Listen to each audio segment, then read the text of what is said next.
In this video, I'm going to show you how to make homemade tiger nut milk.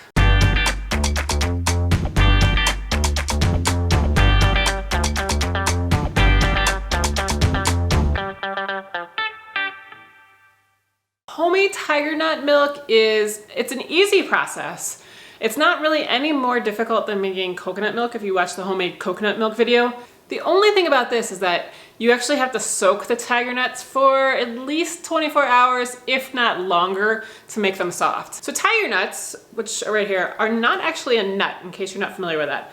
They're tubers. They're called chufa in some places, like Europe, I believe, but they're tiger nuts in the US, and the normal brand that you get in the US is this organic Gemini one. I think they're the only, like there might be a couple other brands, but oops, just dropped one. But that's the typical one that you would get here. They're a little chewy if you eat them straight out of the bag, but they're good. They kind of almost have like a vanilla taste to them. And I like eating them, but they're really good as a milk. Just dropped another one.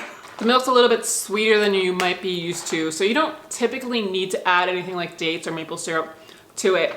But you can certainly if you want to, if you're gonna do it as like a drinking kind of milk. Otherwise, if you're gonna use it for other applications, I wouldn't add anything to it because it's already sweet enough. So let me go ahead and show you how to make that.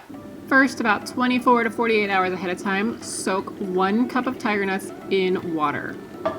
Store it in your refrigerator for that time. And then when the time is up, put it through a fine mesh sieve and give it a good rinse.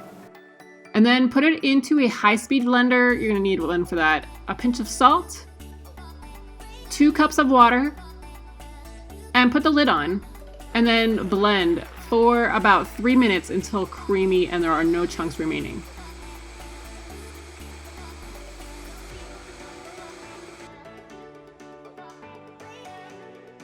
And then you'll need a nut milk bag or a piece of cheesecloth or a fine mesh sieve, but this won't get it as creamy and get all the chunks out as well. Pour the mixture through the strainer that you're gonna use, and you'll see that some of the milk immediately comes out, and that's fine. What you're gonna wanna do is make sure that you strain out the rest of the milk. So to do this, you'll just let some of it come out naturally, and then you'll start squeezing and kneading to get the rest of the milk out as well.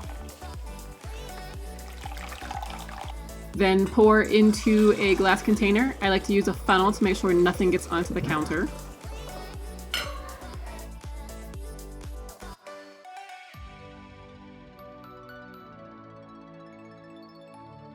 All right, and that's it for tiger nut milk. You can store this in the fridge up to about like a week. It seems to work out well. If it separates at all or anything like that, just shake it and you're fine. And use it how you would use coconut milk or any other plant-based milk in any recipe.